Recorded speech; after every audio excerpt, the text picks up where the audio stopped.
Hi, I'm Marcy Maxwell, your 41st District State Representative in the Washington State Legislature. I'm wearing this red hat today because we did a resolution to honor women and women over 50 having fun. So we work very seriously here, but we also have a bit of fun. I represent the communities of Bellevue, Issaquah, Mercer Island, Newcastle, and Renton. Well, April is almost here, and that means that we're nearing the home stretch of our legislative session this year in Olympia. It also means that we're about to release our proposed state budget and start working together with the Senate and the governor on a version that we can all agree on. Until it's released, I can't talk about the details, but I do want to spend some time walking you through the process we've gone through to create the budget. The economic downturn across our country and across the world have been devastating to Washington State's budget, as you can imagine. As you may know, our state budget shortfall is now estimated at $9 billion over the next 2 years. This is an unprecedented situation.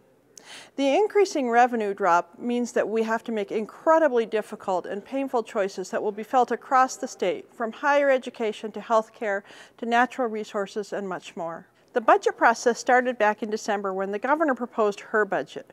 Right now, that seems like a long time ago as the financial situation has deteriorated.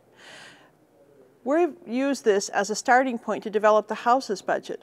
Since the session began, committees have been working hard to engage with stakeholders and the public on how we can move forward through this difficult budget year. The committees have held hundreds of public hearings on a broad range of topics, and groups of people from across the state have traveled to Olympia to testify at hearings and meet with legislators here. This is important to us because we recognize that a budget can't be created secretly, behind closed doors with no public input. Real people are going to be affected by our decisions, so I'm grateful for their input. The budget committees have scoured agency requests and base budgets to look for efficiencies and cut any overlap. Unfortunately, we can't come up with $9 billion in efficiencies alone, so we'll have to trim even further, which will reduce the level of some government services. One thing you need to know, we are prioritizing so that first things come first, such as educating our children, training a skilled workforce, and protecting the most vulnerable people in our local communities.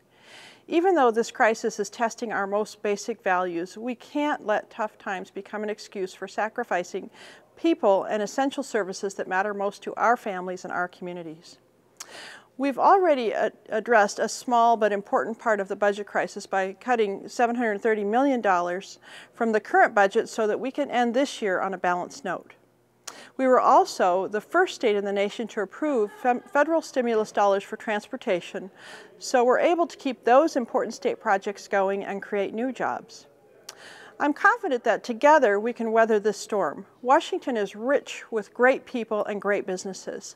We value the high quality of life we have here and will work hard to maintain it.